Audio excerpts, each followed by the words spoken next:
Welcome to the Robin Square Podcast. I'm your host, Jenna Washington, and I will be joined by various special guests to talk about how to bridge the gap for neurodivergent students of color through bridge programs and nonprofit organizations. Stick around and enjoy.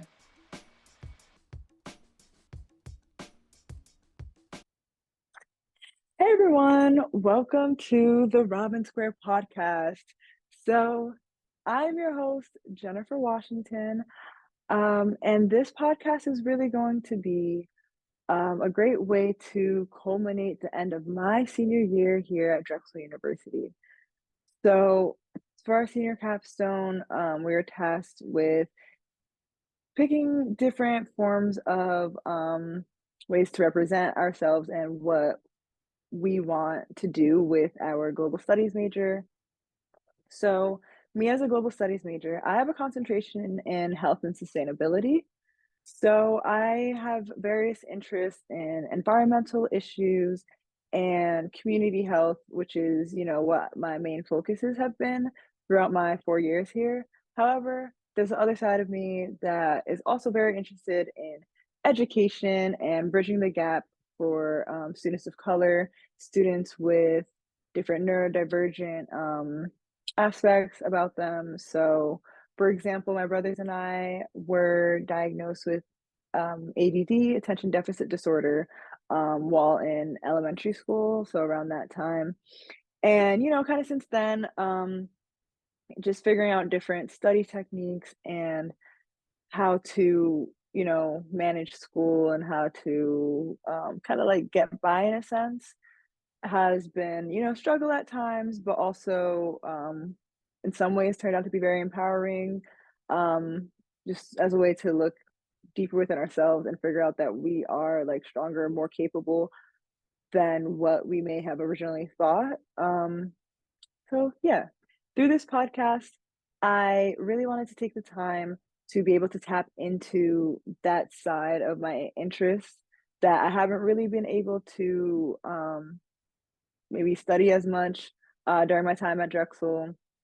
And so I chose to speak to two very special guests of mine during this podcast. So the first being Hara Endau. She is a recent grad of Drexel and a very dear friend of mine. She was also a global studies major here and also majored or minored in Spanish as well. And then my second guest is Dave Menard. He is the director of placement at Reach Prep back in Connecticut. And they're both very accomplished people. And I was really honored to be able to speak with them about how they got to where they are now, their thoughts on the education system, their own experience with education, their thoughts on nonprofits, their experience in nonprofits, and then just sharing our own stories of the two, and just really how we view the world. Uh, it's been very interesting, and I really appreciated getting their insight and advice on all of these different topics. So, just to share a little bit more about my interests. Um, So as I mentioned, I am a senior, so I'm graduating soon. And, figure out post-grad options. I have, longer term goals, one of which is to eventually start my own nonprofit organization. So as I mentioned, I have many different interests like environmental health, community health, and education and bridge programs. So one of my brothers and I have talked about, um, starting our own nonprofits. And our idea that we've kind of like built off of each other was a bridge program. I kind of took that idea and ran with it in my own way of, I've been part of various bridge programs growing up. And even if it wasn't necessarily a bridge program per se, just different environments and communities that I've been part of that have helped me get to and just become who I am today. So, like, for me, I've went to an all-girls sleepaway camp. Very grateful for Camp Kinney and Dudley. I have participated, like my elementary school, they keep in touch with their alums, so they've helped me with SAT and ACT prep coming into college, but also like how to pick a college and major. Like they've helped with networking programs as well. At Drexel, I participated my freshman year in an early move-in program, which is called Thrive, which is for students of color, and it really just gets you acclimated with like other students of color around you who you can go to within your year, but also faculty and staff that you can also come to if you're struggling or you just, looking for someone who looks like you within our predominantly white institution. I've had friends at Drexel who participated in bridge programs. There's programs like LeBeau Bridge, Westfall Bridge, and COAS Bridge. So that's for respectively, so that's for LeBeau is for the business students.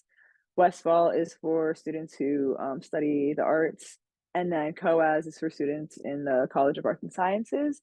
And these programs are for Black students and other students of color that give them opportunities such as, networking events.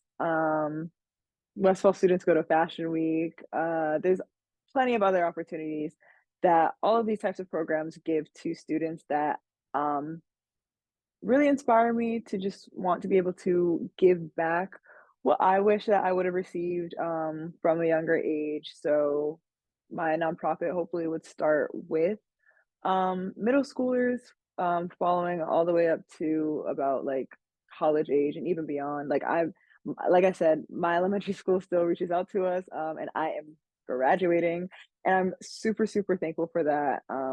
Just being able to make those connections. So I really hope that you guys enjoy this podcast and just, taking the time with me and my guests to go over these various topics of things that I am interested in and that I find important in the world. I would love to continue this podcast. Hopefully, even after this project and capstone has been culminated. And I hope that you guys really enjoy, and thank you in advance for listening. And thank you. I really, really do want to give shout outs to starting with Professor Clothy for even making this an opportunity for us to have so many choices of how we would like to express ourselves. I took this on for a podcast as a challenge for me. Just getting myself out there, being able to share what I have with the world. I thought that was really important. I also want to give a shout out, like I said, to my guests, Hara and Dave. Thank you so much for being able to interview with me, answer my questions, and have those conversations that we will continue to have. I also want to give special shout outs to my two advisors, Johnny and Professor Hill. You guys have been amazing throughout this process, and just, being very reliable and like being able to help me whenever I reach out, and offering your guidance has been very helpful throughout this process. So thank you, thank you, thank you so much. Thank you for everyone who has sparked these ideas, including my brothers. Thank you. And yeah, so I hope you guys enjoy the rest of the podcast. Yeah, I have a couple more episodes to look forward to.